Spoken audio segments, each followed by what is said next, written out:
The night Jacob Lockhart rode into the dying town of Harrow Creek, Texas, in the autumn of 1882, he had exactly 3 cents in his coat pocket, a horse so tired it had stopped lifting its head, and a hunger so deep it had gone quiet inside him, the kind of quiet that stops feeling like hunger and starts feeling like something closer to surrender.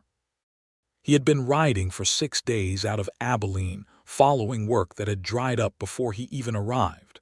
The cattle drive he had signed on for having been canceled without word, leaving him and a dozen other cowboys stranded in the dust with nothing but the boots on their feet and the directions they had come from. Most of the other men had turned back north.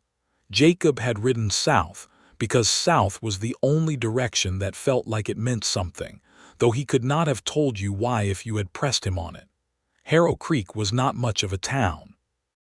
It had a main street of maybe 4 storefronts, a saloon that looked like it had seen better decades, a dry goods shop with a cracked front window held together by a strip of rawhide, a livery stable at the far end that might or might not have been abandoned, and a small post office that doubled as the telegraph station. Beyond the main strip, a scattering of homes spread out into the flat brown land, and beyond those, nothing but open country all the way to the horizon. Jacob reined his horse, a bay gelding he called Chester, to a slow stop in the middle of the empty street and looked up at the sky. It was a deep purple going to black, with the first stars coming through in the east. The temperature had dropped fast the way it did in Texas in October, and the wind had an edge to it that cut right through his coat, which had lost 2 of its 4 buttons sometime back in Kansas. He needed somewhere to sleep. He needed food, though food felt almost secondary at this point. What he needed most, he thought, was a single night of not moving, not looking over his shoulder at the darkening road behind him, not wondering if tomorrow would bring anything different from today. He walked Chester slowly down the street, taking stock of the place.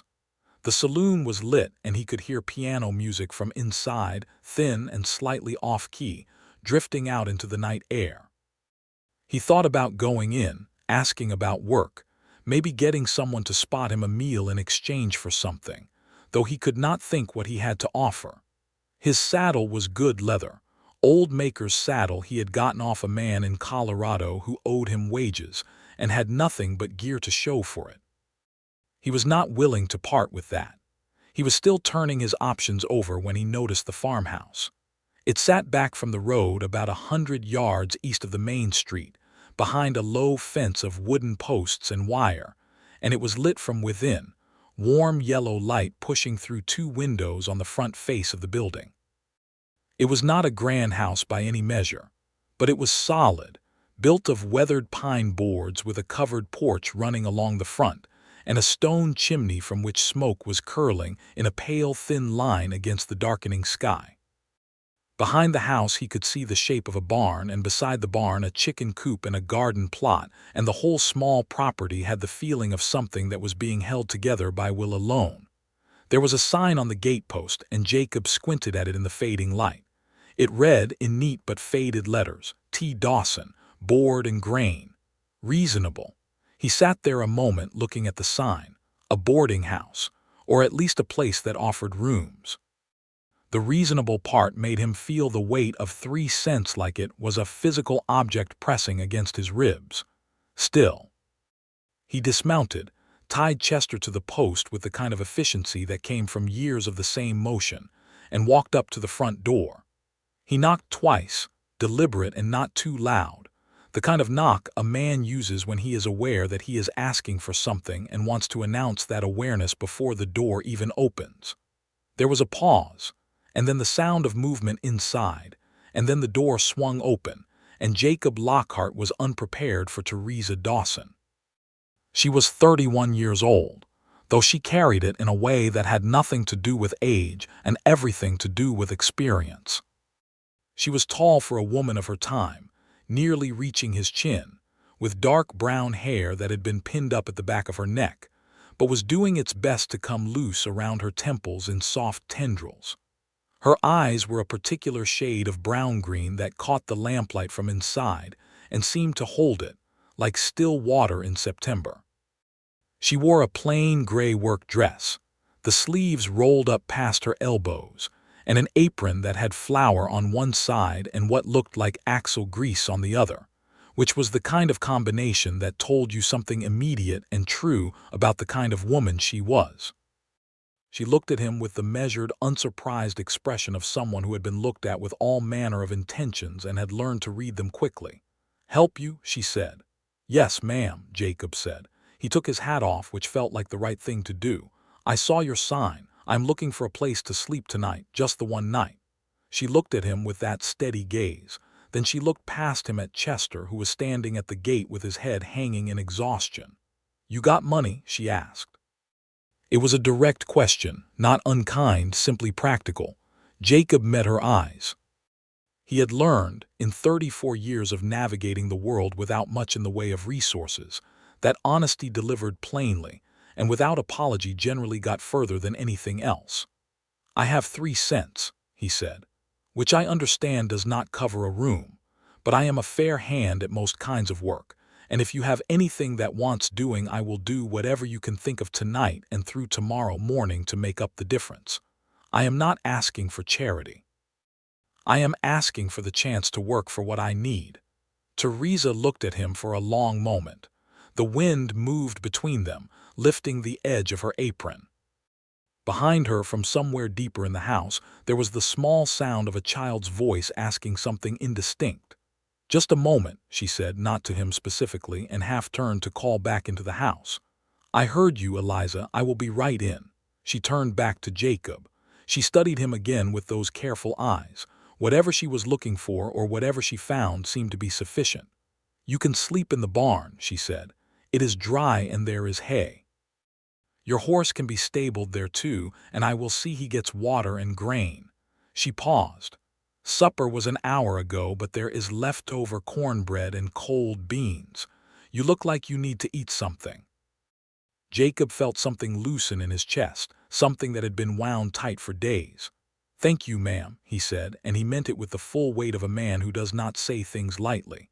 "I am Theresa Dawson," she said. "My late husband was Robert Dawson. This is my property. You will conduct yourself accordingly." "Jacob Lockhart," he said. "I will conduct myself accordingly." Something shifted almost imperceptibly at the corner of her mouth. Not quite a smile, but the acknowledgement of one. "Put your horse around back first," she said. "Then come to the kitchen door."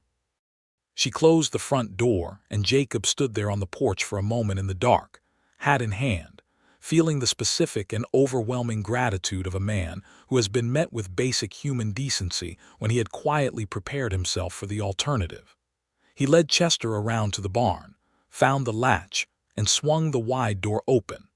Inside it was dim but not dark, faint moonlight coming through the gaps in the boards high up near the roof. There were 2 stalls, both empty at the moment, a shelf of old tools along one wall, a water barrel that turned out to be nearly empty when he tested it, and a loft of hay above his head. He unsaddled Chester, rubbed him down with a handful of clean straw, and got him settled in one of the stalls. He noticed the water barrel. He noticed the hinge on the barn door, which was pulling loose from the frame, making the door swing crooked. He noticed the latch on the second stall, which was bent out of true so it would not fully catch. He noticed these things the way a man who has worked with his hands all his life notices them, automatically, the way some people notice the weather or the time of day. He went to the kitchen door and knocked again. Theresa opened it and stood aside to let him in. The kitchen was warm from the stove and smelled of cornbread and wood smoke and something with cinnamon in it, though the cinnamon smell was faint, like it was from earlier in the day. A kerosene lamp burned on the table, casting a circle of amber light over a surface that was clean but well-worn, marked with the evidence of years of use. 2 chairs sat at the table. On the counter beside the stove, a small girl of perhaps 6 or 7 was perched on a wooden stool, watching Jacob with the frank and unguarded curiosity of the very young. "This is my daughter, Eliza," Theresa said, setting a plate on the table.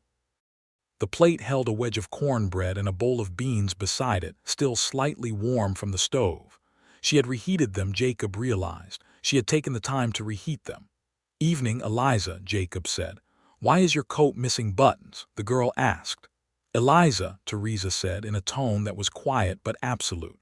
"It is a fair question," Jacob said. He sat down at the table where Theresa had indicated and picked up the spoon. "Lost them one at a time over about 4 months. The coat and I disagreed about whether they were necessary." Eliza considered this seriously.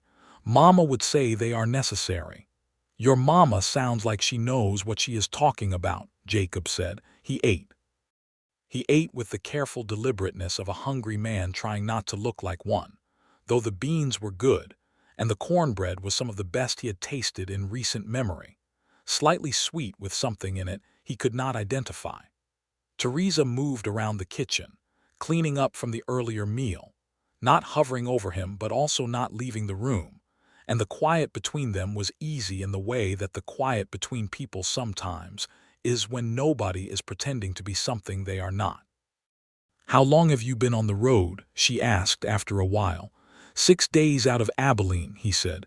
"Before that, 6 months out of Colorado." "Where are you headed?" He thought about that. "Honestly, ma'am, I have not got a destination so much as a direction, south and west. I heard there is ranch work to be had around San Angelo, but that is just talk, and talk tends to keep moving ahead of you." She nodded, folding a dish towel over the edge of the counter. "My husband used to say the same. He came through here on his way west and never left." A pause. "That was 12 years ago." The way she said it was not mournful exactly, but there was a weight behind the words. Jacob did not press. "I am sorry for your loss," he said simply. "Thank you," she said. And then, because the quiet had taken on a different quality, she added, "It has been 2 years. We manage." Eliza had climbed down from her stool and was leaning against her mother's hip, looking at Jacob from this closer vantage point. "Do you know how to shoe a horse?" she asked. "I do," Jacob said. "Mama cannot find anyone who will come shoe Molly for less than what we got," Eliza said. "Eliza," Theresa said again, and this time there was a faint color in her cheeks. "That is not Mr. Lockhart's concern." "No, but it is interesting information," Jacob said mildly. He looked up at Theresa. "I can shoe a horse, among other things." She looked at him for a moment, then looked away. "Eat your supper," she said, and there was something almost amused in her voice, something she had not quite put away in time. Jacob ate. He thanked her when the plate was empty. She showed him to the barn with a lantern and pointed out the stack of wool blankets on the shelf, which he had not seen in the dark earlier, and told him breakfast was at 6 if he wanted it, and that she would be grateful if he could manage not to frighten the chickens if he rose before dawn. He said he would not frighten the chickens. She walked back to the house with the lantern, and he watched the light grow smaller across the yard and then disappear into the warm interior. And he lay down in the hay with one of the wool blankets and felt the exhaustion of 6 days on the road settle over him like a physical weight. But before he slept, he lay there in the dark and thought about the water barrel that was nearly empty, and the hinge that was pulling loose, and the stall latch that would not catch properly. He thought about the sign on the gate that said reasonable, and wondered what kind of year she had been having. A woman alone on a small property with a young daughter and a horse that needed shoeing. He thought he would rise early. He did. He was up before the first gray light had done more than soften the eastern horizon, moving quietly through the barn with the ease of a man who had spent most of his adult life working in the early dark. The first thing he did was check the water barrel. It was indeed nearly empty, and he found the well behind the barn easily enough, the pulley and rope in decent condition, and he hauled water until the barrel was full, and then hauled a little more and filled a second bucket for Chester. He moved without noise, with the economy of motion that comes from years of working alone. Then he looked at the barn door hinge. It was a heavy iron hinge, the kind that had been good quality once, but the screws on the upper mounting had pulled out of the aging wood, leaving the door to hang at a slight angle on the lower hinge alone. Left alone much longer, it would pull the lower mounting out too, and the whole door would need to be rehung from scratch. Jacob found a coffee can on the shelf that held an assortment of hardware, bent nails, and a few good ones, a handful of screws of various sizes, 2 bolts with their nuts, a stub of candle. He found a hand drill and a screwdriver and a hammer. He worked carefully and quietly, drilling new holes offset from the old worn ones, using the longer screws he found in the can, and when he was done the barn door swung smooth and level and latched clean as a whistle against the frame. He stepped back and swung it twice just to be sure. Then the stall latch. That was simpler. 10 minutes with the hammer to straighten the bent iron and reset the keeper, and the latch dropped clean and sure. He was examining the water barrel more carefully now, by better light, and he found the issue. A seam near the bottom had opened enough to let water weep slowly out overnight, which was why the barrel was always running low. He found a tin of pine pitch on the same shelf with the hardware, and he cleaned the seam carefully and packed the pitch in and tamped it down with a smooth stone. It would need to set for an hour before it would hold water, so he left it and moved on. He looked at the chicken coop. The chicken coop had a door that was hanging from one hinge, the other hinge having given up entirely, and this meant the door only opened halfway before dragging on the ground. He could see where it had been dragging for a long time from the groove, worn in the dirt. He found a replacement hinge that was close enough in the coffee can, not an exact match but a workable one, and he had it installed in less than 20 minutes, the door swinging free and easy. He opened and closed it several times to check, and a brown hen who had been watching him with great suspicion from just inside the coop relaxed visibly. He checked the water in the chicken's trough. Empty. He filled it. He was moving back toward the barn when he noticed the fence. The fence between the property and the road was a post-and-wire affair, and most of it was in fair condition. But there was a section near the gate where 2 posts had leaned inward toward each other, pulling the wire loose between them so it sagged badly, low enough that a determined animal or an energetic child could easily have stepped through it. He found the post driver leaning against the barn, a heavy iron tube with handles, and he walked the fence line, resetting the 2 leaning posts, driving them back down to depth, and then retightening the wire between them with a pair of pliers he found hanging on a nail inside the barn door. The section of fence stood straight and taut when he was done. He was stretching his back, hands on his hips, looking at the fence with the satisfaction of a completed thing, when he heard the kitchen door open. Theresa came out onto the back step with a shawl wrapped around her shoulders and the specific expression of someone who has come out to call someone to breakfast and found something they did not expect instead. She stood on the step and looked at the fence. Then she looked at the barn door, which she could see was level now. Then she looked at Jacob, standing in the early morning light in the yard, his coat open, his hat pushed back on his head. "I made breakfast," she said after a moment. There was something in her voice he could not quite name. "I will be right in," he said. She stayed on the step another moment, looking at the fence, then at him. "Mr. Lockhart," she said. "Yes, ma'am." "Did you sleep at all?" "A few hours," he said. "I am an early riser." She looked at him a moment longer. Then she turned and went inside, and he thought he caught, before the door closed, the very beginning of something on her face that was more than the composed neutrality she had been wearing since the night before. He went in to breakfast. Eliza was already at the table, eating a bowl of oatmeal with what appeared to be great concentration. She looked up when Jacob came in. "You fixed the chicken door," she announced. "I did," he said. "It has been broken since June." Jacob washed his hands at the basin Theresa had set out and took the seat she indicated. She put a plate in front of him with 2 eggs, a thick slice of salt pork, and more of the cornbread from the night before, toasted on the flat of the skillet so it had a golden crust. She poured him coffee, which was strong and dark and the best thing he had tasted in 6 days without competition. He looked at the plate and then up at her. "Mrs. Dawson," he said, "this is more than the arrangement called for." "I decide what the arrangement calls for," she said, not looking at him, pouring her own coffee. She sat down at the other end of the table. Eliza was watching both of them with the alert and speculative attention of a child who senses something interesting is happening among the adults. "There is still Molly," Eliza said. "About the shoeing." "Eliza," Theresa said. "It is on the list," Eliza said. She produced from somewhere beside her bowl a small piece of paper folded twice. She unfolded it with some ceremony and placed it on the table. Written on it in a child's careful but imperfect hand was a list. Jacob could read it from where he sat: barn door, chicken door, water barrel, fence by gate, Molly's shoes, porch step. He looked at the list. Then he looked at Theresa, who was looking at the list with an expression that was mortified and fond and something else all at once. "You have been keeping a list," he said. "Eliza made it," Theresa said, with the dignity of a woman choosing her battles. "I made it for Mama because Mama kept saying she would get to these things and she never did because she was too busy doing the other things," Eliza explained. She pointed at the list. "She has not gotten to any of them." Jacob looked at the list again. He had already done 4 of the 6 items on it. 4 things this child had been watching pile up while her mother worked herself down to bone to keep the place going. He looked at Theresa.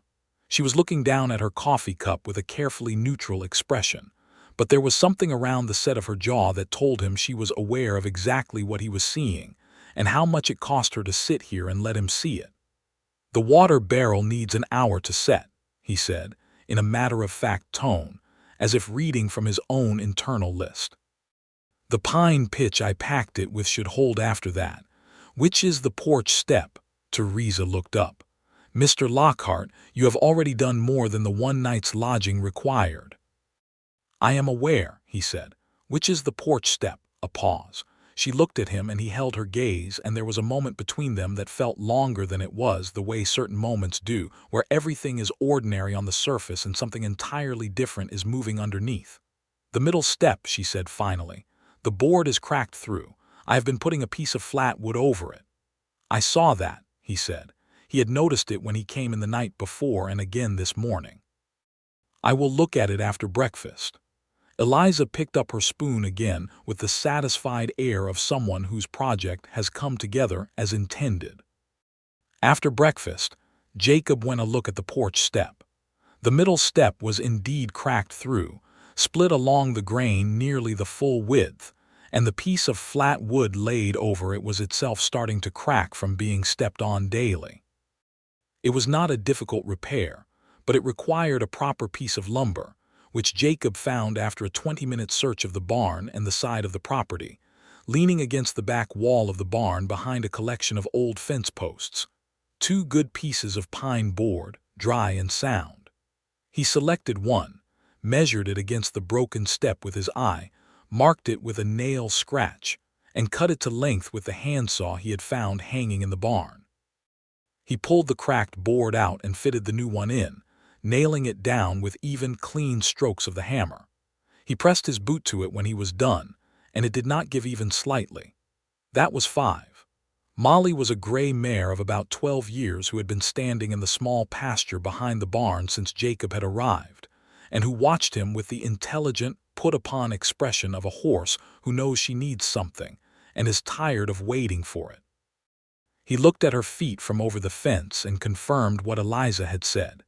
She was overdue for shoeing, her front hooves particularly gone long and beginning to curl at the toe in a way that was not yet harmful but would become so. He went to the barn and found the shoeing box on the lower shelf, the way these things are always on the lower shelf: a hammer, nippers, a rasp, a hoof pick, and 4 horseshoe blanks that looked to have been purchased some time ago in anticipation of a need that had not yet been met. He found the small forge that stood against the back wall of the barn, cold and unused for what looked like months. He spent 40 minutes getting the forge lit and hot, which was its own particular kind of work, careful and requiring patience, and another 20 minutes fitting and shaping the shoes before he brought Molly in and went to work. Theresa came into the barn while he was working on Molly's second hoof, and she stood in the doorway for a moment watching him. He did not look up because you do not take your eyes off the work when you are holding a 1,000-pound horse's hoof on your knee. She has not been shooed since March, Theresa said. I can tell, he said, not unkindly. She is all right. Another month and she would have started going lame, but she is fine now. There was a pause. I have been trying to save the money for the farrier, Theresa said, but every time I get close, something else comes up. That is the way of it, he said. He set Molly's hoof down and straightened, moving to the next one. You have been managing this whole place by yourself. Yes. The word was simple and carried no complaint in it, which somehow made the weight of it more apparent, not less. How long? Robert died in October of 1880, 2 years this month. Jacob worked for a moment in silence. Do you have family nearby? My sister is in Dallas. She has offered to let us come stay with her. A pause. I am not willing to give up this property. He glanced up at her then, briefly. Her chin was up and there was something clear and absolute in her expression, the look of a woman who has made a decision and made it at cost and made her peace with the cost. Good, he said. It is a good piece of land. Something surprised crossed her face. Most people think I am being stubborn. Most people say that about anyone who refuses to give up something worth keeping, Jacob said. He turned his attention back to Molly's hoof. That is mostly a failure of imagination on their part. He felt her looking at him. He kept working. When all 4 of Molly's shoes were done, Jacob led her back out to the pasture and watched her walk. She moved cleanly, no hesitation, ears forward in the way of a horse who feels herself set right again. He nodded and closed the pasture gate. That was 6. All 6 items on Eliza's list. He went and washed up at the well, rolling his sleeves back down, and when he turned around, Theresa was standing a few feet away with a cup of coffee, which she held out to him without a word. He took it. Their fingers did not touch in the exchange, but they came close, and he was aware of it with the heightened awareness of a man who has been alone for a long time and has walked into a space that feels suddenly, unexpectedly alive. You were supposed to leave this morning, she said. I am aware, he said. He drank the coffee. It was mid-morning now, the October sun bright and mild, the yard smelling of horse and hay and the faint sweetness of something she was baking inside. I will be on my way after the noon hour. She looked out at the pasture where Molly was moving comfortably. She looked at the fence by the gate, straight and taut. She looked at the barn door, hanging level and true. And then she looked at him, and this time there was nothing composed or measured in her expression. She looked at him the way a person looks at something that has caught them off guard, something they were not prepared for, something that turns out to be good when they had been bracing for another kind of ordinary. Why? She asked. It was a quiet word. Why what? Why did you do all of this? You were owed one night's shelter. You had your 3 cents and your offer of work, and you had already more than fulfilled it by the time I came out this morning. Jacob looked at the fence too, the way she was looking at it. I saw the list, he said. Eliza's list. Yes, and I thought about who makes a list like that. Who makes it and lets the list grow because she is too busy keeping everything else moving to stop and address the list itself. He paused. I know something about carrying a load that is too heavy to put down. I did not fix those things out of debt. I fixed them because they needed fixing and I was here and capable of fixing them. The silence between them was different now. Fuller. The kind of silence that has things in it. That is a lot of kindness for a man passing through, she said.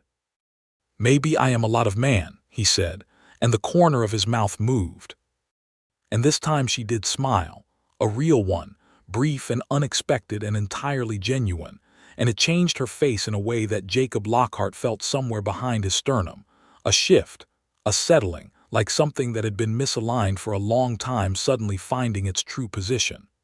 Stay for dinner, she said. He looked at her. If you have no immediate destination, she said, with the careful casualness of someone trying to sound practical when they are not being entirely practical. It seems a shame to ride out on an empty stomach when there is a meal to be made. I would like that very much, he said. She nodded, as though this were a simple logistical matter settled, and went back inside. Jacob stood in the yard with his coffee and felt the sun on his face, and thought that he could not remember the last time a day had felt so particular. so specific and real in the way that days sometimes fail to feel when you are moving too fast through too many of them. He spent the rest of the morning doing a few more things he had noticed that were not on Eliza's list. He restacked a pile of split wood that had been stacked poorly against the side of the barn and would have fallen over in the first good wind. He oiled the hinges on the barn's small side door so they moved without shrieking, and he found a gap in the pasture fence on the far side where the wire had come loose from the post and fixed it with the pliers before Molly found it herself. Eliza came out around 11 o'clock and followed him with the intent-following quality of a young child who has decided that an adult is interesting. She did not pepper him with questions the way some children did, but she asked them one at a time with real spaces between them, and he answered each one. "Where did you learn to fix things?" "My father, he was a carpenter. I worked with him until I was about 15. "Why did you stop?" "He died. I had to find my own work after that." A pause. "My father died too." "I know. I am sorry." Another pause, during which Eliza watched him reset the pasture wire. "Mama cried every night for a long time. She does not cry anymore. I think she is too tired to cry." Jacob kept his hand steady on the wire. "Your mama is very strong," he said. "Yes," Eliza agreed. "But I think it would be okay if someone helped her sometimes.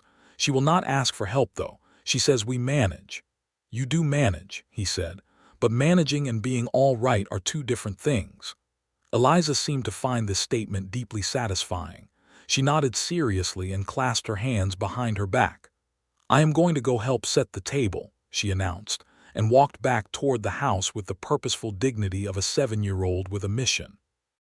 Jacob stayed a moment by the pasture fence and let out a slow breath. Dinner was salt pork and potatoes, boiled with onion and served with the last of the cornbread cut into neat squares.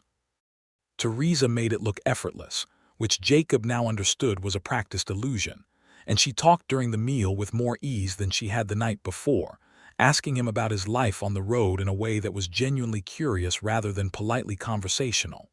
He told her some of it. Colorado, where he had worked a silver mine for 8 months until the operation shut down. Kansas, where he had worked 2 cattle drives, one of them the best work he had done and one of them the worst. A winter spent in Missouri in a boarding house not unlike this one, doing odd carpentry jobs for the woman who ran it. His father's workshop in Ohio, a long time ago, the smell of sawdust and linseed oil, and how that smell still, without fail, made him feel like he was somewhere close to home. He did not tell her about everything. There were parts of a drifter's life that were not dinner-table conversation and never would be. She told him some of her own story. Born in Virginia, came west with her parents at 14, settled in Texas when her father took up farming. She had married Robert Dawson at 19, and they had built this place together over the course of 8 years, which was why she was not willing to give it up. Every board of it had been laid by Robert's hands or hers. She had a kitchen garden and chickens and Molly and 20 acres of land that she was trying to figure out how to make productive enough to live on, which was the central problem that occupied most of her thinking. "What did your husband plant?" Jacob asked.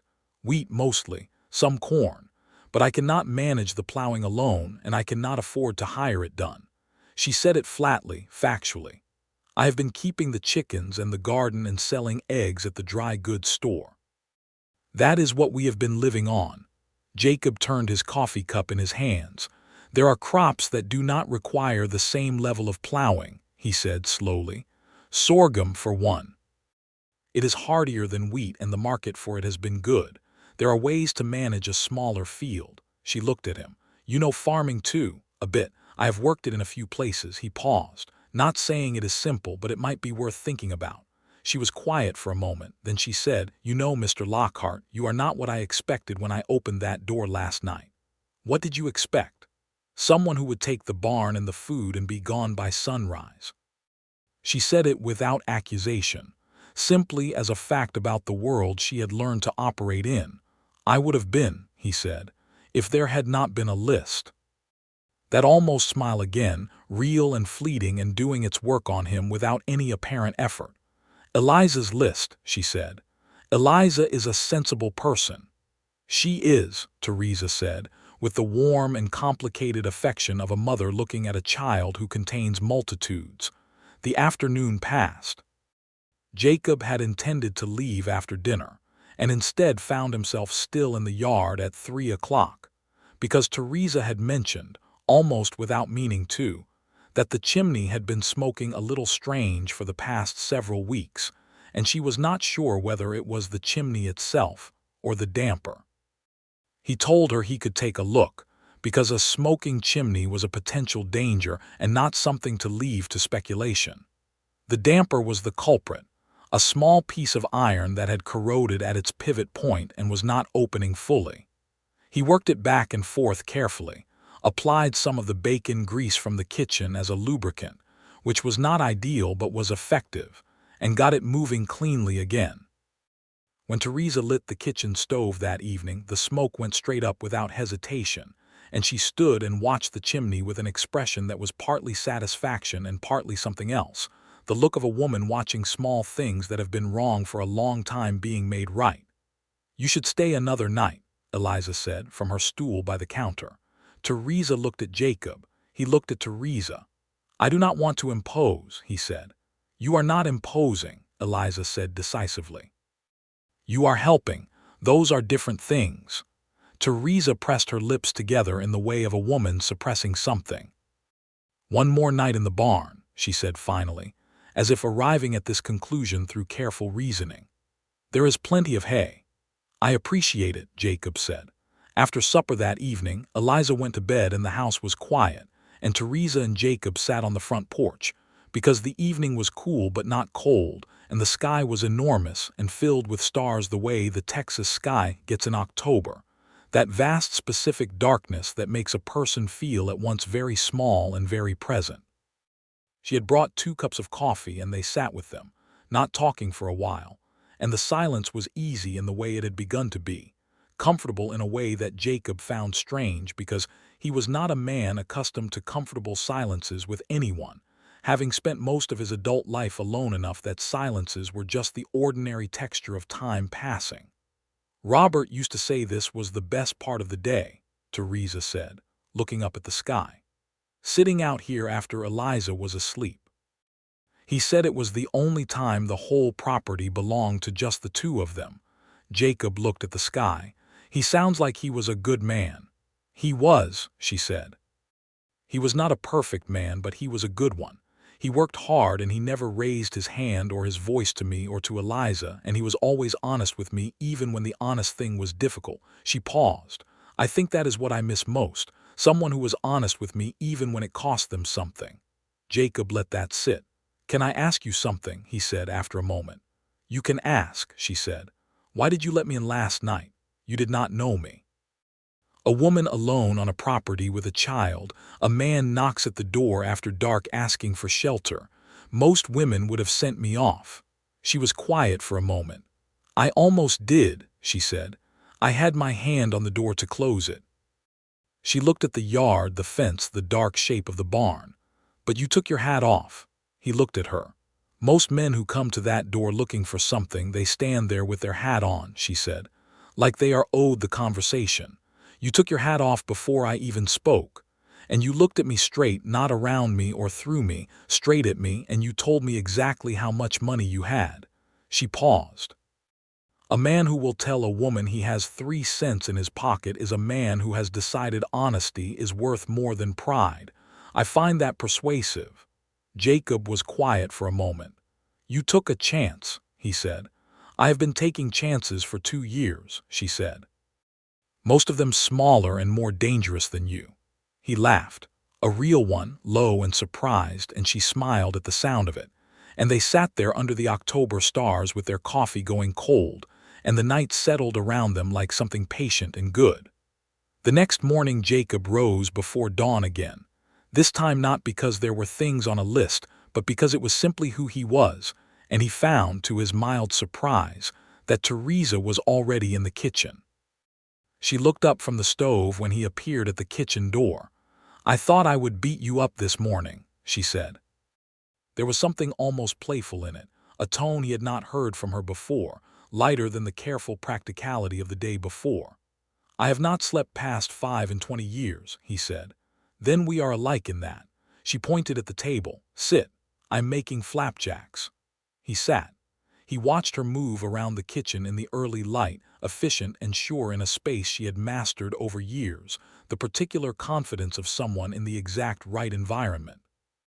She was wearing her gray dress again, but with a different apron, a blue one this time, and her hair was not yet fully pinned and had more loose tendrils than usual, dark against the side of her neck, and he looked away from that deliberately because it felt like looking at something private. "I have been thinking," she said from the stove. "About what?" "What you said yesterday, about sorghum." She flipped a flapjack with the practiced gesture of long habit.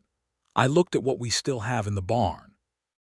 There is a middling condition plow and enough harness for Molly. She is a good strong horse now that she has been properly shoed." Jacob looked at her.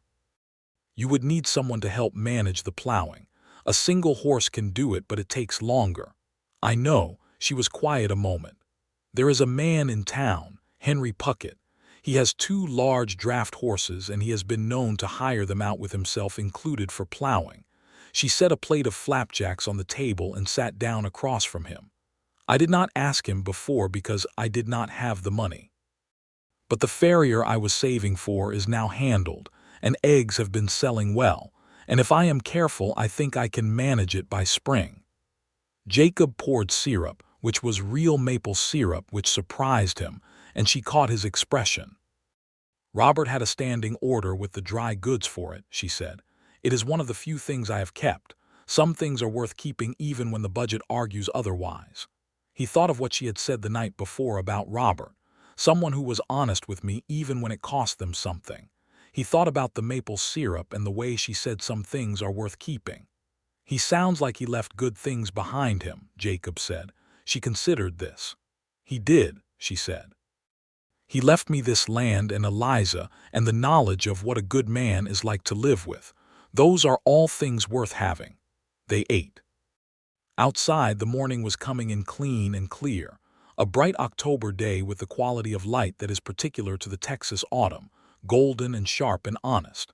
Eliza came downstairs at 6:30 and sat down and ate 4 flapjacks with the focused contentment of a child for whom breakfast is a serious undertaking, and then looked up and said, "Are you going today?" Jacob looked at Theresa.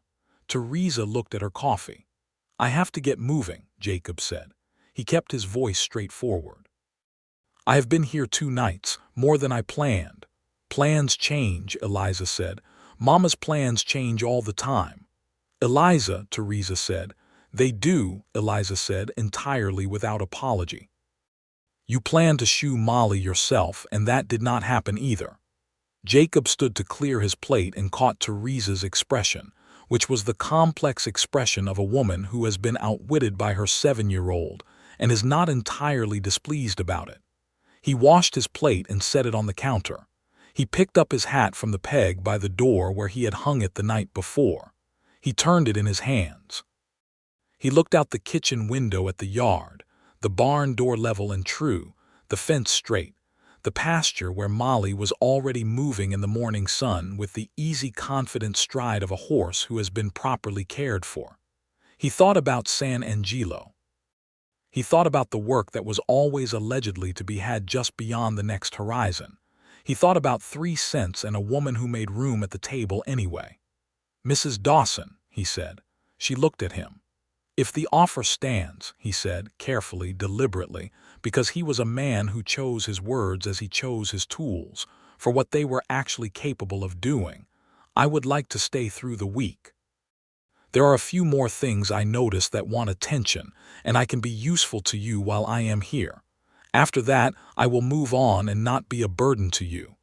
The kitchen was very quiet for a moment. "You have not been a burden," she said.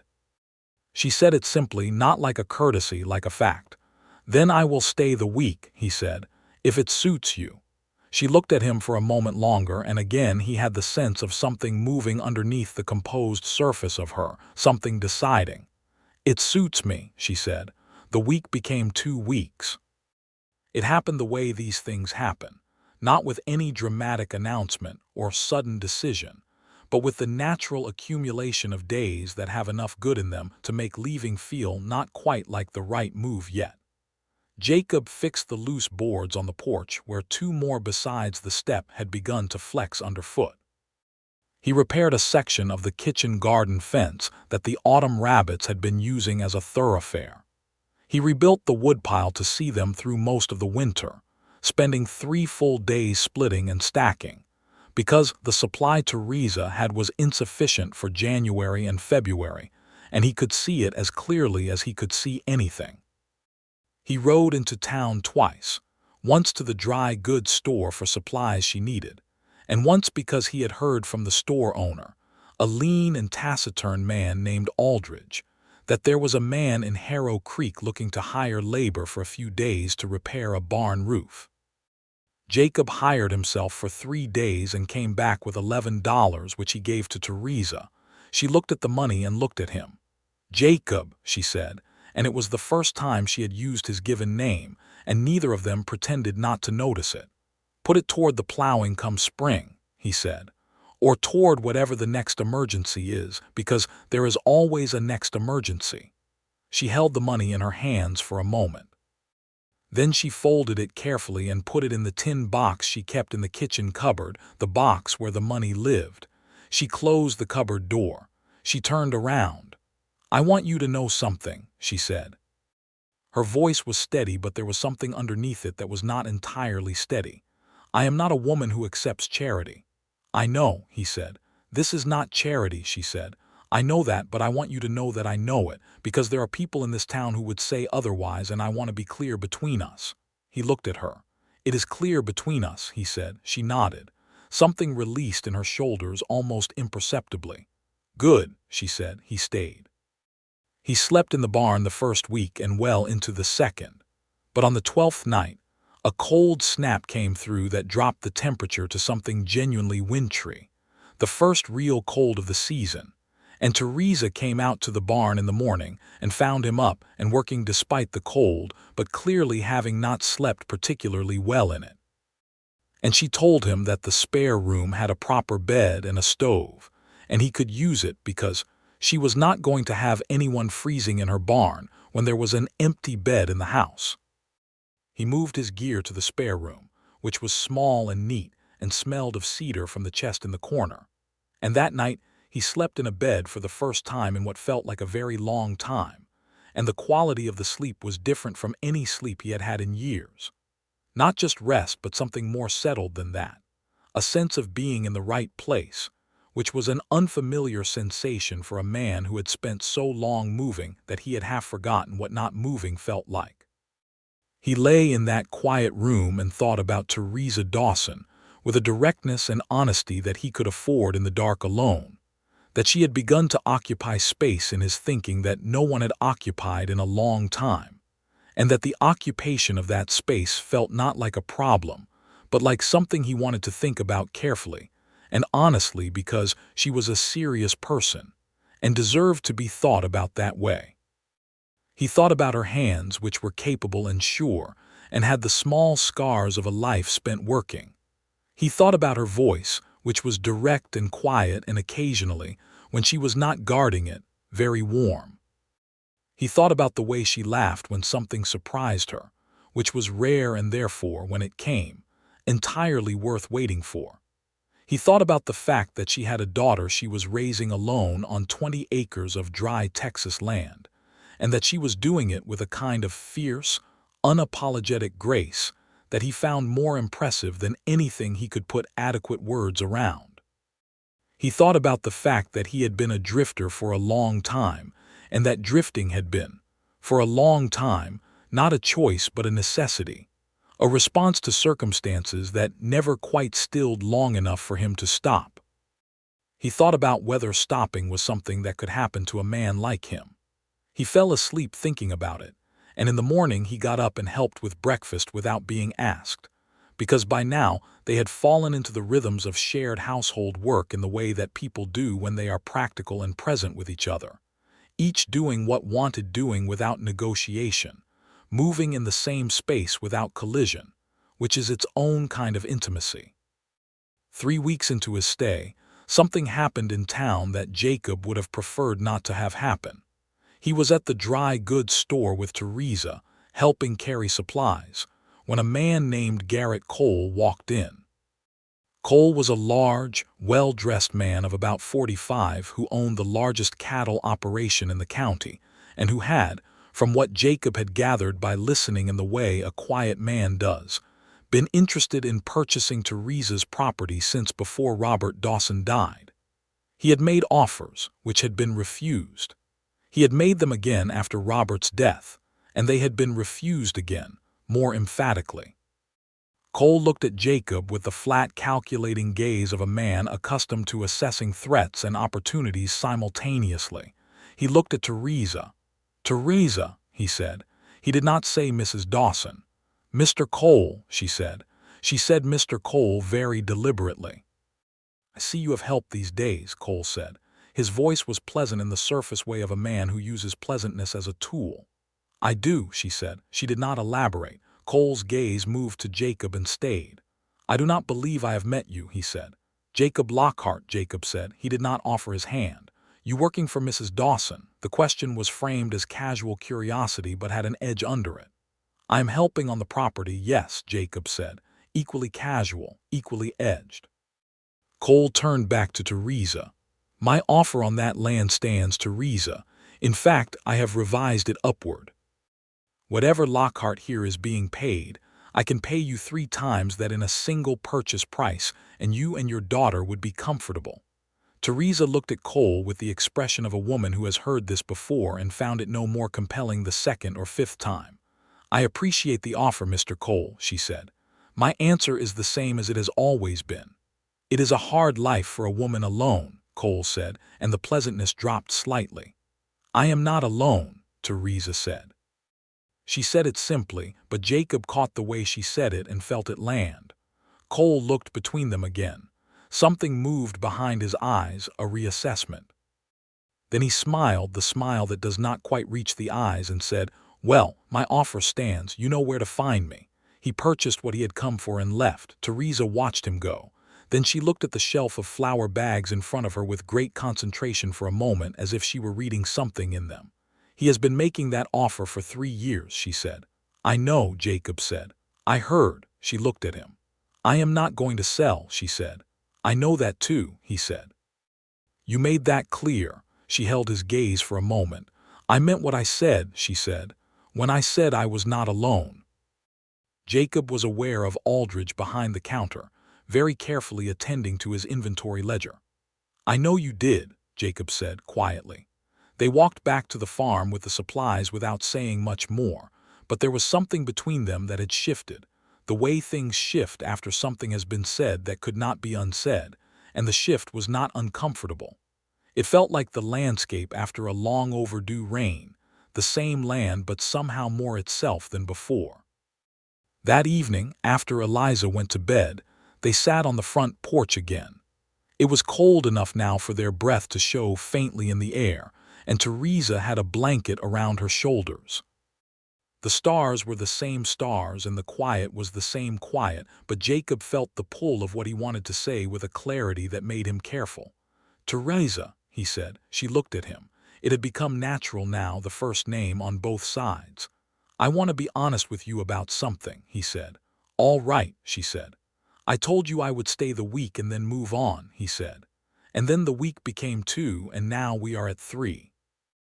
I am not a man who likes to misrepresent his intentions, even when his intentions have changed without his planning for it." The quiet between them had a different quality now. Attentive. "I find," he said, picking his words with care, "that I do not want to leave. I am telling you that because you are a straight-speaking person and you deserve straight-speaking back. I am not saying it to pressure you into anything, and I am not saying it as any kind of claim. I am just saying it because it is true and I think you should know it." The silence stretched. A night bird called somewhere in the dark. "Jacob," she said, and her voice was quiet and not entirely steady in the way it had been when she handed him the money back to the cupboard. "I find that I do not want you to leave either, and that is something I did not expect and am not entirely sure what to do with." He looked at her. She was looking out at the yard, not at him, and there was a fine tension in the line of her jaw, the way a person holds themselves when they are being braver than they feel. "Then we can be uncertain about it together," he said, "and see what it amounts to without rushing anything or deciding anything tonight." She looked at him then, really looked at him. In the dark, with the stars behind her and the blanket around her shoulders and her hair coming loose the way it always did by evening, and she looked at him as if she were seeing something she had been half seeing for 3 weeks and was now allowing herself to see fully. "That," she said, "sounds very reasonable." He smiled. She smiled back, and they sat there together in the cold October night and let the thing between them be what it was, new and unfinished and very much alive. November came in with weather that meant business. The cold that had been threatening settled into serious cold, the kind that put frost on the window panes every morning and made the water barrel freeze over by midnight.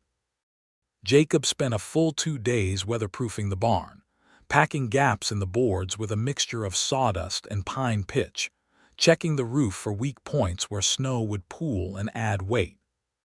He reinforced the roof beams in 2 places where the wood had gone soft with age, because the last thing a property needed in January was a barn roof collapse. Theresa made the kitchen the center of the household in the winter way, the stove running almost constantly, the warmth spreading through the rooms.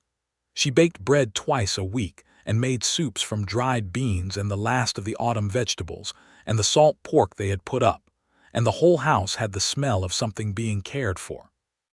Eliza had taken to sitting beside Jacob when he worked in the kitchen or at the kitchen table in the evenings, doing her schoolwork beside him while he mended harness or worked on smaller repair tasks by lamplight. She was a serious, self-directed student and did not require or want help, but she seemed to find the company of a quiet and competent person nearby to be conducive to her work, which Jacob understood because he felt the same way. One evening he noticed her squinting at her reader and then holding it closer to the lamp. He watched this for a while without comment. The next time he rode into town, he went into the dry goods store and asked Aldridge if he knew of anyone selling spectacles. Aldridge sent him to the doctor's office, a small operation run by a man named Dr. Webb, who turned out to have a collection of spare spectacles from his travels and who, after testing Eliza's eyes on Jacob's report of the squinting, produced a pair that were very nearly right, and which made Eliza sit up straight in her chair when she put them on and read a full page without squinting for the first time in what appeared to be some time. Theresa looked at the spectacles on her daughter's face and then at Jacob with an expression that undid him a little, honest and warm and grateful in a way that was personal rather than polite. "I did not notice," she said quietly, when Eliza had taken her book to the window to read in better light. "You notice everything else," he said. "You had other things on the list." She shook her head slowly. "How much did the doctor want for them?" "Nothing," Jacob said. "I fixed a loose step on his office porch and we called it even." She stared at him. Then she pressed her hands flat on the kitchen table and looked at them, and he could see the way she was holding herself together against something that wanted to come loose. "Jacob," she said. "Do not," he said gently. "It is just a step and a pair of spectacles. Do not make more of it than it is." "It is not just a step and a pair of spectacles," she said, and her voice was low and very direct. "It is the fact that you see things. You walk into a room or a barn or a yard, and you see what is needed and you just address it without being asked, without making a production of it. Do you understand how rare that is?" He did not know what to say to that, which was unusual for him. "I am just a man who knows how to fix things," he said finally. "Jacob," she said, and something in her voice had shifted to something softer and more unguarded than he had yet heard from her. "You have fixed so many more than 6 things since you came here." They looked at each other across the kitchen table in the lamplight, and the thing that had been growing between them since the night he knocked on her door was not subtle anymore, and neither of them was pretending it was. It was simply there, large and warm and unmistakable. He reached across the table and laid his hand over hers. He had never touched her before except the accidental nearness of passing things between them, and she looked down at his hand on hers and then up at him, and her eyes were very bright and very clear. "I love you," he said, because he was a man who had decided that honesty was worth more than pride, and because she deserved straight speaking, and because there was no other word for what he had been walking toward since October. She turned her hand over under his and closed her fingers around it. "I think I love you too," she said, "and I want you to know that I do not say that easily. I have not said it to anyone since Robert." "I know," he said. "I do not say it easily either. I have never said it to anyone before this." She looked at him. "Never, never. I was certain enough of it that it seemed worth waiting until it was true to say it." Her eyes did what they had been very nearly doing for weeks, bright with the emotion she kept carefully contained, and one tear made it past the line she held against them, sliding quickly down her cheek, and she wiped it away with her free hand with the brisk efficiency of a woman who does not permit herself to cry in front of people but was caught off guard. "I am sorry," she said. "Do not be," he said quietly. They sat there in the lamplight with their hands together on the table, and outside the November wind moved against the boards of the house, and inside it was warm and real and very much alive. The winter deepened through December. Jacob was fully integrated into the life of the Dawson place now, not as a hired hand or a lodger, but as something that had no tidy name but which everyone in the house understood, a presence that was steady and willing and had become, somewhere between October and December, necessary. He and Theresa moved around each other in the house and yard with the ease of people who have found each other's rhythms, who have stopped having to think about where the other one is going to be next. They were not hasty about anything. They were both people who had learned from experience the value of doing things at the right pace, of letting things set properly before you test their weight. They sat on the porch in the evenings when it was not too cold, or at the kitchen table when it was, and they talked for long hours about things that mattered and things that did not. And they learned each other in the slow, specific way of people who intend to know each other completely. He told her things he had not told anyone in a long time, about his father's workshop and the way his father had talked to him while they worked, not at him or around him, but to him, directly, treating him as a person worth being honest with from the time he was very young. About how his father's death had left him at 15 without any anchor to speak of, and about the years that followed that had been genuinely hard in ways he did not dramatize. About why he moved so much, which was not because he was a man who did not want roots, but because he had never found ground that felt like the right ground to put them in. She told him things too. About her marriage, which had been genuinely loving and also imperfect in the way marriages are, the small resentments and misunderstandings that are part of the fabric of any long shared life, and about how grief had been complicated by those imperfections in ways she had not expected, feeling the loss of the real man and also the theoretical perfect version simultaneously. About her parents, who had been difficult people, demanding and not generous with approval, which was part of why she had learned so early to depend on herself.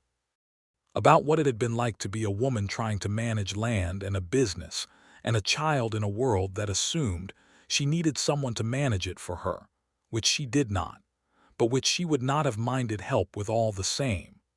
Christmas came, the first Christmas Jacob had spent in a real home in more years than he could accurately count. Theresa made a Christmas pudding, which required an enormous amount of effort and several ingredients that cost more than she would normally have spent, and which she made anyway because, as she said, some things are worth keeping. Eliza hung a piece of ribbon she had been saving on the small cedar tree they had brought in from the edge of the property, and she looked at Jacob while she hung it and said, "This is the best Christmas in 2 years."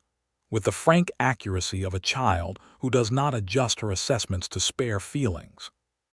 Jacob had ridden into town a week before and purchased, with the last of his own very limited money, a proper book of mathematics, and a small bottle of blue ink with a real pen for Eliza, because she had mentioned offhand that she wanted to learn proper penmanship, and the school in Harrow Creek did not have ink to spare for individual students.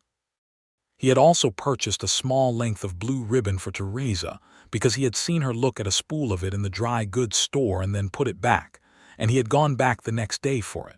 When she opened the paper it was wrapped in and saw what it was, she looked up at him with her whole face open and unguarded and said nothing for a moment. "Blue is your color," he said. "Jacob," she said. "It matches your winter apron," he said very seriously. She laughed, the real laugh that was rare and entirely worth waiting for, and Eliza looked up from her new book and said, "What?" And Theresa shook her head and could not stop laughing for a moment, and Jacob sat there in the Christmas morning light and felt something inside him that was so complete it was almost difficult to hold. In January, Jacob rode into town and did something he had been thinking about since December. He went to the telegraph office and sent a message to a friend in Colorado, a man named Harding who had a stake in a lumber operation, asking about the possibility of work in the spring, work that could be done in the region, closer to Harrow Creek, something that would let him earn consistent wages without requiring him to leave. The return message came a week later. There was a lumber yard opening in a town 40 miles east that needed a foreman with carpentry experience. The wage was reasonable and the hours were fixed. Jacob wrote back and said he was interested and would write more fully when the weather allowed travel. He told Theresa about it one evening. She listened carefully with the focused attention she gave to things that mattered. When he was finished, she said, 40 miles east. "It is a half-day's ride," he said. "Or thereabouts. It is not close, but it is not gone." She was quiet for a moment. "You have been thinking about staying," she said. "I have been thinking about not leaving," he said. "Those are slightly different things, and I want to be honest about which one it is. Not leaving because I do not want to leave. But I understand that this is your property and your life and Eliza's life, and I am not going to make assumptions about what that means for my place in it." She looked at him for a long time. The kitchen was warm and the lamp was burning, and outside the January wind was pressing against the windows in long, steady gusts. "Jacob," she said, and her voice was low and very steady, "you have been a part of this life since October. You are in this house and in this yard and in this child's daily world, and more to the point, you are in mine deeply in a way that does not have a casual name." She paused. "I am not a woman who moves quickly, you know that. But I am also not a woman who is unclear about what she feels once she has felt it long enough to be sure, and I am sure." He looked at her. "I would like you to stay," she said. "Not in the barn and not in the spare room. I would like you to stay in the way that means you are here." "That is what I would like if that is what you would like."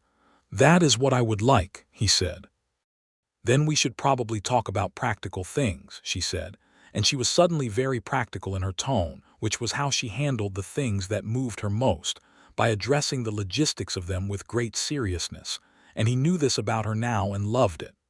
"Like whether you want to go to the minister or whether you would prefer a judge, because I have a preference but I am willing to hear an argument." He stared at her.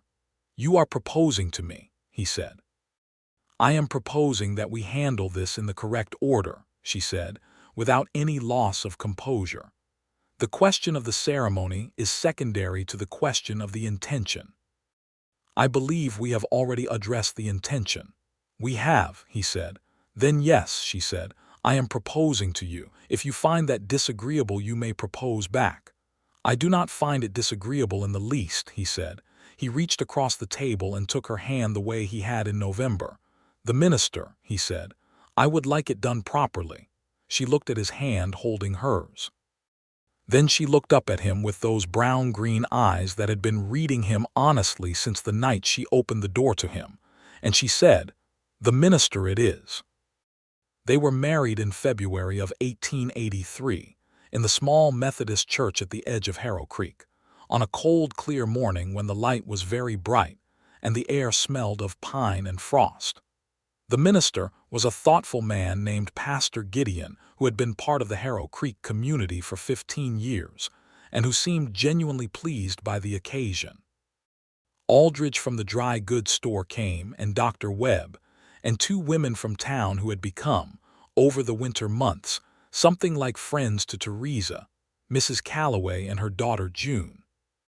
Eliza stood beside her mother in a new dress that Theresa had made from a length of blue calico, the same blue as the ribbon from Christmas, and she held a small bundle of dried flowers. She had assembled herself with the serene authority of someone who has planned this moment for some time and intends to see it executed properly.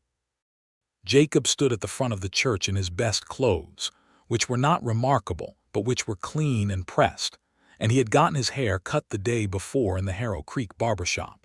And when Theresa walked down the aisle toward him in a dress the color of winter cream with her hair properly pinned and the blue ribbon at her throat, he thought that he had not, in 34 years, ever seen anything so precisely right. The words were spoken. The ring, which Jacob had purchased second-hand from a jeweler in the closest large town, and which was a simple gold band, was placed on Theresa's hand where it fit as if it had been made for her. When Pastor Gideon said the words that concluded the ceremony, Eliza, unprompted and without any instruction from anyone, began to clap, which made Mrs. Calloway laugh and the pastor smile and Jacob reach out and take Eliza's hand in his free hand so that he was holding both of them, wife and daughter, in the small bright church on a February morning. Spring came. The work at the lumber yard began, and Jacob made the ride east 3 days a week and home the other 4, and the arrangement was not perfect, but it was workable in the way that things built with intention and maintained with honesty tend to be workable. He earned his wages and brought them home, and they were careful with them, paying down the small debts Theresa had accumulated over 2 difficult years, building the reserve that would allow them to plant sorghum in the south field come May. Henry Puckett came with his draft horses in April as planned, and Jacob worked alongside him for the better part of a week, getting the south field plowed and prepared, and Theresa walked the turned rows in the evenings looking at the dark earth with an expression that was almost reverent, the look of someone seeing a possibility that has been a long time in arriving. They planted sorghum in May.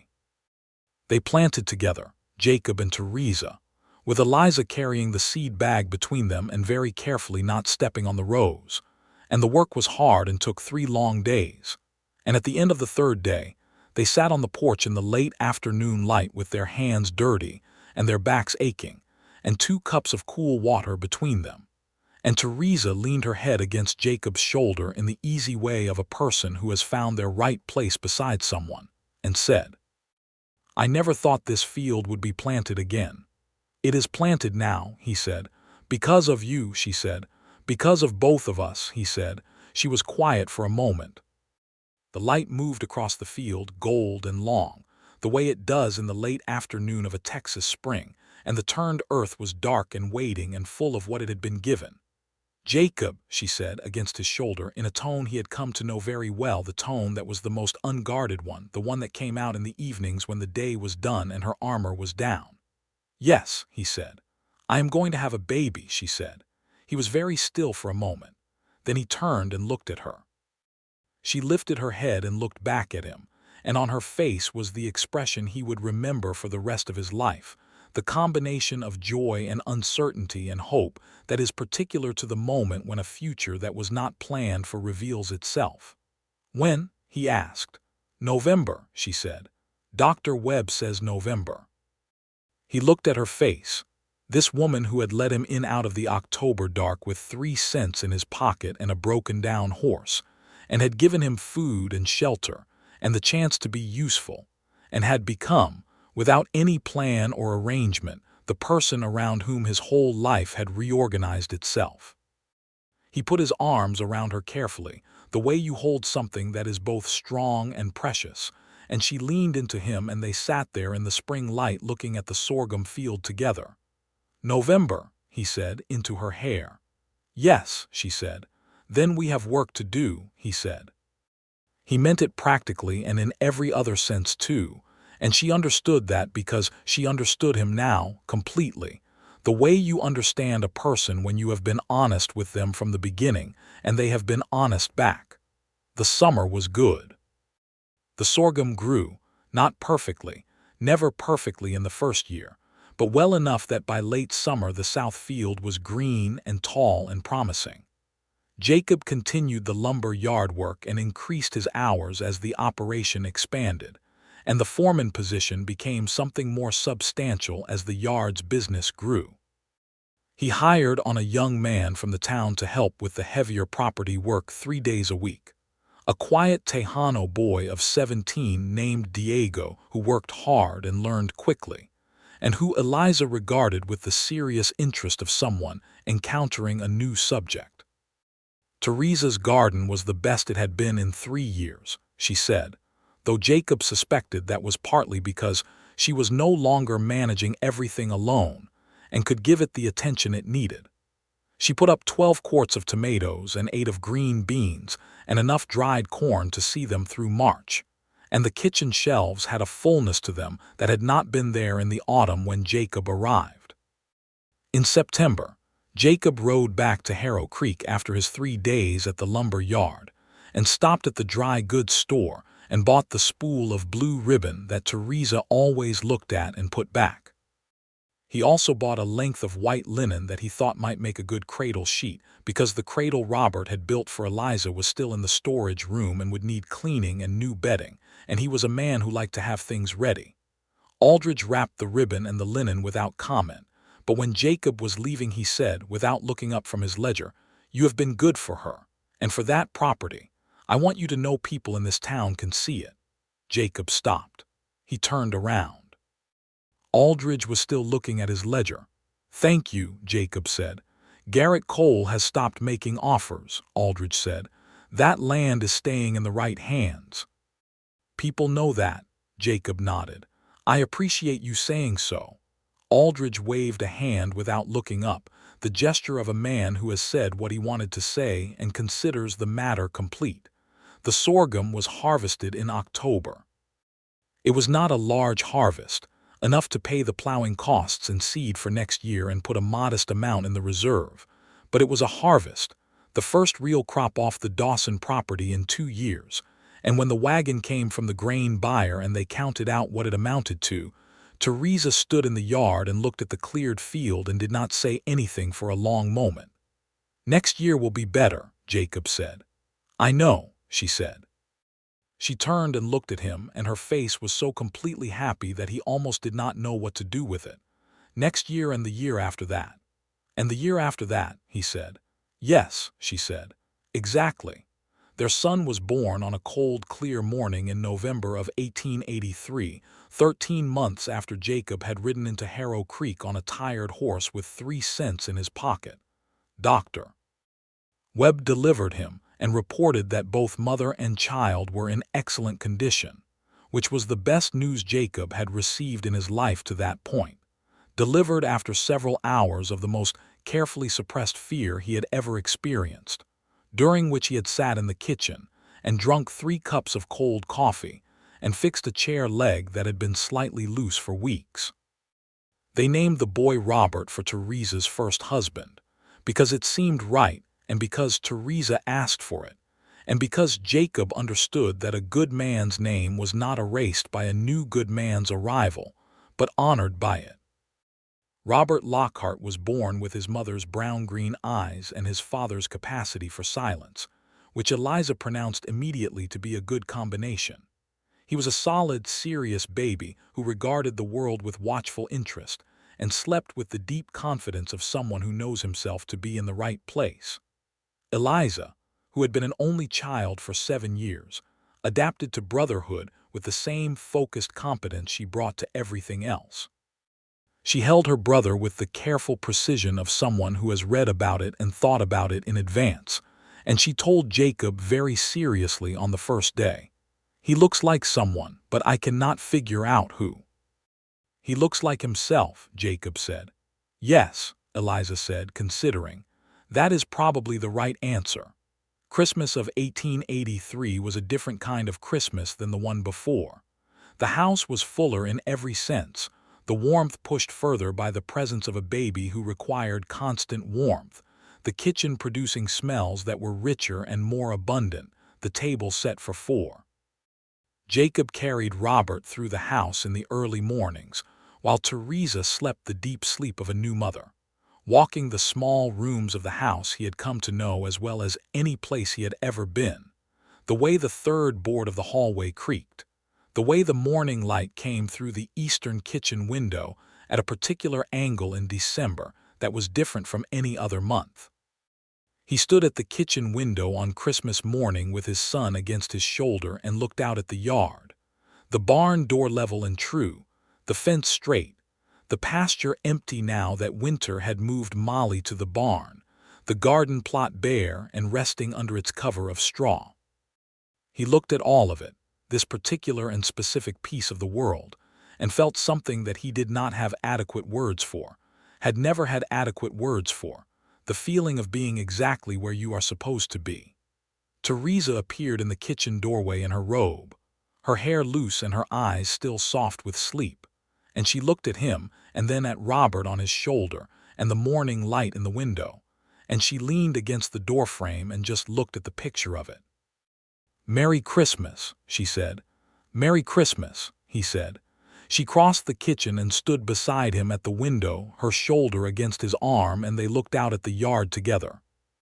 "I was thinking," she said. "About what?" "About the spring, about planting more sorghum in the north field. The soil report from Mr. Aldridge says the land up there is good, and with what we made this harvest we could afford the seed and the plowing." He nodded. "We could look at beans too in the kitchen garden section, expand it, dried beans sell well. Diego is good with the horses," she said. "If we keep him on through spring the plowing goes faster." "He is," Jacob agreed. "He has good instincts." They talked about the spring the way they always talked about the future, practically and with specific detail, because they were people who expressed hope through planning, who showed love through the arrangements made for tomorrow. Robert shifted against Jacob's shoulder and made the small investigative sound of a baby determining whether wakefulness is worth pursuing. Eliza appeared behind her mother in the doorway, spectacles already on, book under her arm, the person in the house most reliably awake before dawn. "Is he awake?" she asked. "Not yet," Jacob said. "Good," Eliza said with satisfaction. "I want to show him the ribbon Mama put on the cedar tree. I think he will find it interesting." "He is 3 weeks old," Theresa said. "He has eyes," Eliza said logically, and went to sit at the table with her book, prepared to wait. Theresa smiled. Jacob felt her smile against his arm. He put his free arm around her shoulders and she leaned into him, and they stood at the kitchen window on Christmas morning and listened to the sound of Eliza turning pages and the soft, steady breathing of the baby against Jacob's shoulder. And outside the Texas morning was just beginning, the sky going from dark to gray to that particular pale gold of winter dawn, touching the yard and the fields and the straight-standing fence and the barn with its true hanging door. The spring came again, and with it the planting they had planned for, and the second sorghum harvest was significantly better than the first, enough to feel like real ground gained, enough to make the reserve in Theresa's tin box feel like a proper number. They planted beans in the expanded kitchen garden and sold the surplus through Aldridge, who was a fair dealer and had, over the months, become something like an ally. Garrett Cole made no more offers on the property. He had purchased a different piece of land to the north and expanded that way instead, and the pressure that had been a constant low weight on the property's future simply stopped being there. No dramatic confrontation, no final showdown. It simply resolved the way certain threats do when they find themselves outweighted by people who are not going to move. Jacob's position at the lumber yard grew into something genuinely significant. He was running the operation 3 full days a week and providing oversight on major projects the other days, and his reputation as a carpenter and problem solver had spread enough that he was occasionally hired for specific projects in the broader region: the building of a schoolhouse in a nearby settlement, the repair of a bridge timber for the county, work that paid well, and used the full range of what he knew. Eliza turned 9 in the spring of 1884 and announced at breakfast with great composure that she intended to become a doctor, having arrived at this conclusion over the winter by way of her conversations with Dr. Webb, who had taken to lending her medical texts that were somewhat beyond her current reading level, but to which she was applying herself with characteristic focus. Jacob looked at Theresa over Eliza's head, and Theresa looked back at him with the expression of a woman who is not remotely surprised and is entirely prepared to make this happen. "Then you will need the proper schooling," Theresa said practically. "I know," Eliza said. "Doctor Webb says the best school for girls in the state is in San Antonio. I have some time yet." She put her spectacles straight on her nose with one finger. "I am making a plan." "Of course you are," Jacob said. By the summer of 1885, the Dawson Lockhart property, as it was now known in town, was a proper going concern. The south field and the north field both in production. The kitchen garden expanded and managed with the help of a woman from town, named Mrs. Reyes, who came 2 days a week, and who knew things about growing in Texas soil that neither Jacob nor Theresa had known. Molly had been joined by a second horse, a young sorrel stallion Jacob had purchased from a rancher outside town at a reasonable price, which added real working capacity to the farm.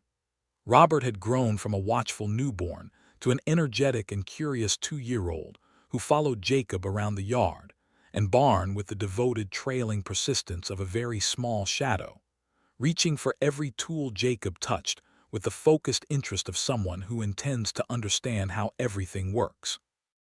One evening in August of 1885, Theresa and Jacob were sitting on the porch in the last light of the day, a habit they had maintained across 3 years of marriage, and Robert was asleep inside and Eliza was at the kitchen table with another of Dr. Webb's borrowed texts, and the evening was warm and very still. "I have been thinking," Theresa said. "You are always thinking," he said. "About the property to the west," she said. "The Hennessy place. Tom Hennessy is looking to sell. It is adjacent to ours, 12 acres, good soil, and the asking price is not unreasonable." Jacob turned to look at her. "You want to expand." "I want to consolidate," she said. "If we own the adjacent land, the whole piece becomes something real, something that can support a proper operation and can be passed on." She paused. "To Eliza, to Robert, to whoever comes after." He looked at her. "Whoever comes after," he said, reading her tone. She looked back at him with those brown-green eyes that still, 3 years into knowing them, could catch him off guard with their directness. "I am not certain yet," she said, "but I think so." He took her hand the way he always did, the specific and personal gesture that had become their language, and held it. "We will look at the Hennessy place," he said, "and we will figure out the numbers." "The numbers are manageable if we use the Harvest Reserve in Jacob," she said. "You just called me the Harvest Reserve," he said.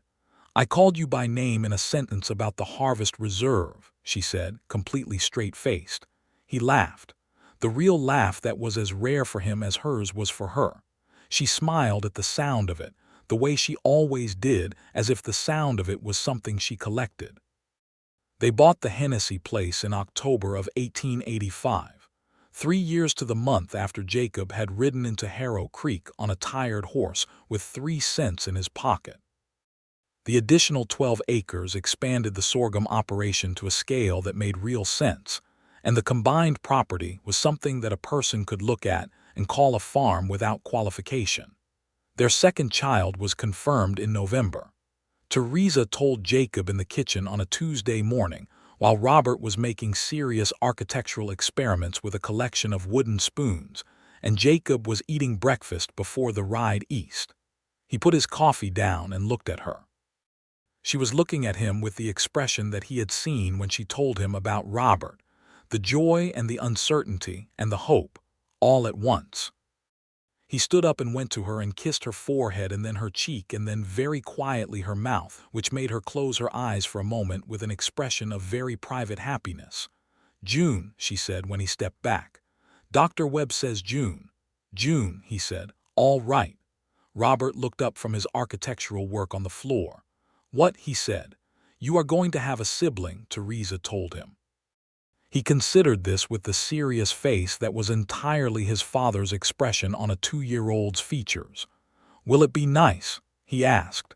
"We will encourage that outcome," Jacob said.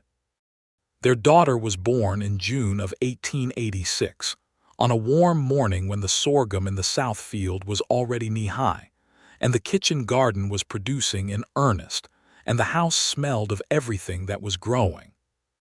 They named her Clara, for no particular reason except that it suited her immediately and absolutely, and she was a round and vocal and extraordinarily opinionated infant who arrived with opinions she was not hesitant to share, which made Eliza, now 12 and quite certain she was going to be a doctor, nod knowingly and say, "She is going to be interesting."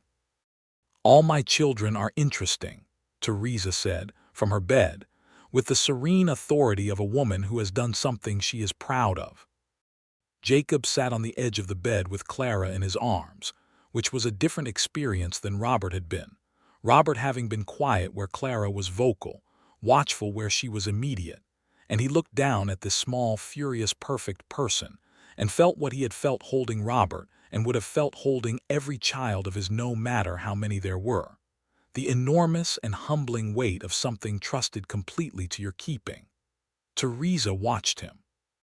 Her hair was loose on the pillow and she was tired in the bone-deep way of new mothers, and she looked at him holding their daughter with an expression that was the fullest expression of love he had ever seen from anyone. "Jacob," she said. "Yes.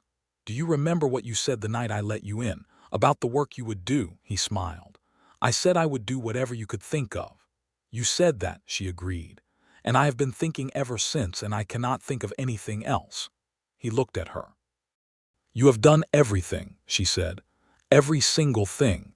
She reached out and put her hand over his where he held Clara. "You came in out of the dark and you stayed, and you fixed everything that was broken and some things I did not even know needed fixing, and you have been here every day since, and I want you to know that I know it, all of what you have given to this place and to us."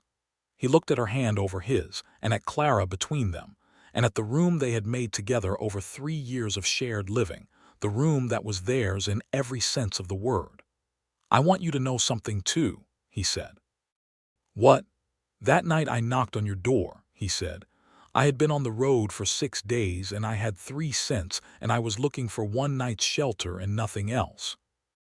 That was all I was looking for." He paused. "And you let me in, and by morning I could see what needed doing, and something in me that had been moving for 20 years just stopped moving." He looked at her. "I was not looking for this. I did not know this was what I was looking for, but I found it, and I would like you to know that I know exactly what I found."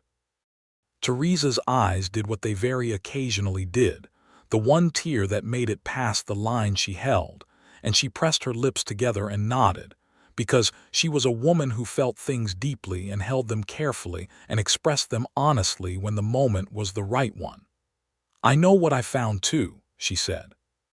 Clara announced something forceful and immediate about the state of her current situation, and Jacob rocked her gently and she quieted, and outside the June morning was doing its work over the fields, and inside the house that Theresa had built and Robert had built and Jacob had helped hold together and make more itself, everything was exactly as it should be. Eliza put her head around the doorframe and looked at her sister with professional interest. "She has good lungs," she said. "That is a good sign." "Go set the table," Theresa said. "Robert already did," Eliza said. "I supervised." She looked at Clara again, and then at her mother, and then at Jacob, and something moved across her 12-year-old face that was quieter than anything else she usually wore, something young and very honest.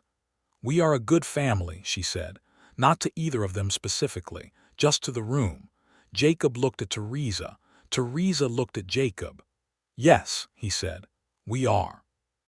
The years that followed were the kind that build themselves out of ordinary days, which is the way the best years do, without drama or particular event, but with a steadiness and a rightness that accumulates into something solid. The sorghum fields produced. The kitchen garden expanded and fed them through every winter with comfort rather than just sufficiency. The property grew in value and in reputation as a well-run piece of land. Robert grew into a quiet, careful boy who had his father's instinct for the physical world, always finding things that needed adjusting and adjusting them without being asked. Clara grew into the forceful and specific person her first announcements had promised, opinionated and warm and fiercely loyal to the people she loved. Eliza went to San Antonio at 16 to begin the schooling that would take her toward medicine, which was a long road for any person and particularly for a woman of her time. But she traveled it with the focused determination that had always been her primary characteristic, and her letters home were detailed and frequent and filled with the specific pleasure of someone who has found the exact right thing to do with themselves. Jacob and Theresa stood on the porch the evening after Eliza's stage left Harrow Creek and looked at the empty road and felt what parents feel at those particular departures, the enormous pride and the specific hollow, both at once. "She will be extraordinary," Jacob said. "She already is," Theresa said. He put his arm around her and she leaned into him, the easy habitual lean of a person who has found where they belong. The evening was settling over the property, long and golden, touching the barn and the fence and the fields and the house with the patient, unhurried light of a Texas evening. "Jacob," she said. "Yes. Are you happy?" He considered the question the way he considered everything, fully and honestly and without rushing to the answer. "I am," he said. "Completely. Are you?" She turned to look at him, and she smiled, the real one, the rare one, the one that was his favorite sight in the entire world. "Completely," she said. The stars came out over the Lockhart farm one at a time, the way they always did, patient and certain and very old, and below them the property was settled and good. The barn door true on its hinges, the fence straight at the gate, the water barrel full, the chicken coop sound, Molly's line of descendants in the pasture, the porch steps solid underfoot. Everything that had been broken fixed. Everything that had been empty filled. Everything that had been alone together. Inside the house, Robert was asleep and Clara was at the table with a book and the lamp was burning warm and steady. And on the porch in the evening air, Jacob Lockhart held his wife's hand in the way that had been their language since November of 1882, specific and personal and entirely theirs. And Theresa Dawson Lockhart leaned against his shoulder as she had leaned against it for more years now than she had managed alone. And the Texas night came on around them, enormous and full of stars. And the property that she had refused to give up, and that he had ridden into by accident on a dark October night, was whole and living and entirely itself. Some things are worth keeping. Some repairs are more than their materials. Some doors, opened in the dark to a man with 3 cents and an honest face, change the entire shape of what a life becomes, and you do not always know, when you open them, how complete the change will be, and how glad you will one day find yourself for the moment you chose to open them anyway. They stayed on the porch until the night was full and cold, and then they went inside together, into the light and warmth of the home they had made, and closed the door behind them.